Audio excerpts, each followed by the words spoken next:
Assalamualaikum warahmatullahi wabarakatuh. Alhamdulillahirabbil alamin.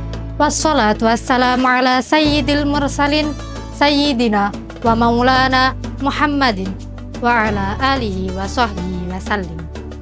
Rabbi shrah li sadri wa yassir li amri wahlul 'uqdatam min lisani yafqahu qawli. Amma ba'du. Di antara peristiwa teragung dan istimewa yang berlangsung di bulan Ramadan adalah peristiwa diturunkannya Al-Quran kepada Nabi Muhammad sebagai wahyu utama. Sebagaimana firman Allah dalam Quran surat Al-Baqarah ayat 185. Syahrul Ramadan alladzi unzila fihil Qur'anu hudal linnas nasi wa bayyinatim minal huda wal furqan. Di bulan Ramadan di mana kita kaum muslim diwajibkan untuk berpuasa, di saat itulah diturunkannya Al-Quran. Al-Quran diturunkan bukan hanya sekedar untuk kita baca sehari-hari. Tujuan utama diturunkannya Al-Quran, kata Allah, adalah hudal linnas, sebagai pedoman kehidupan untuk seluruh manusia tanpa terkecuali. Wa bayyinatim minal huda, dan sebagai penjelas bagi pedoman itu.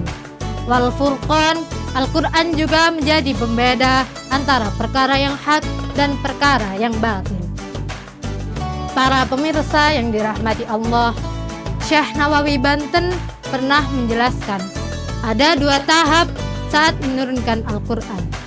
Yang pertama, Al-Quran diturunkan dari Lauhil Mahfuz ke Baitul Izzah atau langit dunia dalam bentuk keseluruhan pada waktu malam Lailatul Qadar.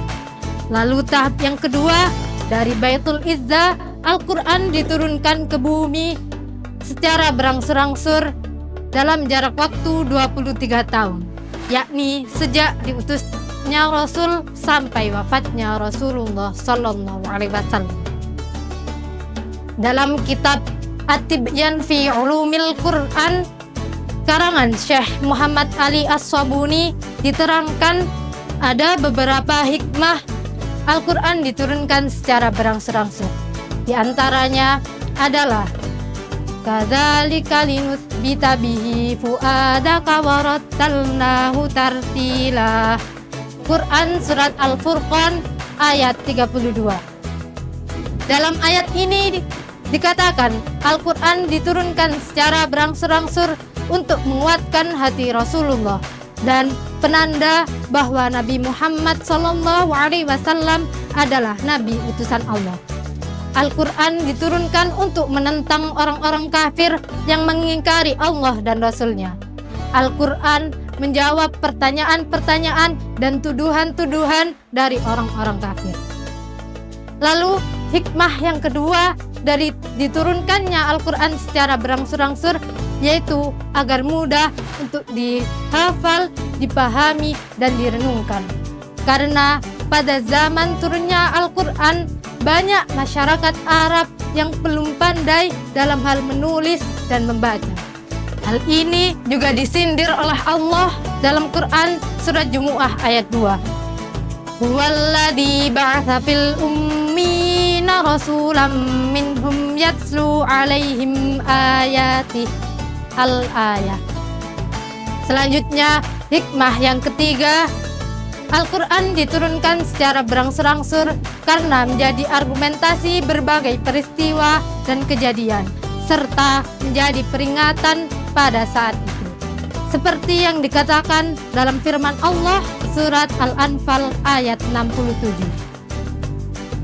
Maka nali nabiin ayyakuna lahu asra hatta yuskhinu fil al-ayah.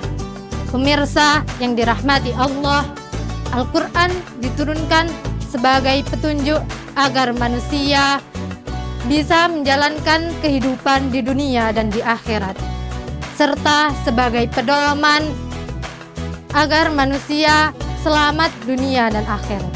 Semoga kita semua termasuk orang-orang yang mendapatkan petunjuk dan menjadikan Al-Quran sebagai pedoman di dalam hidup kita.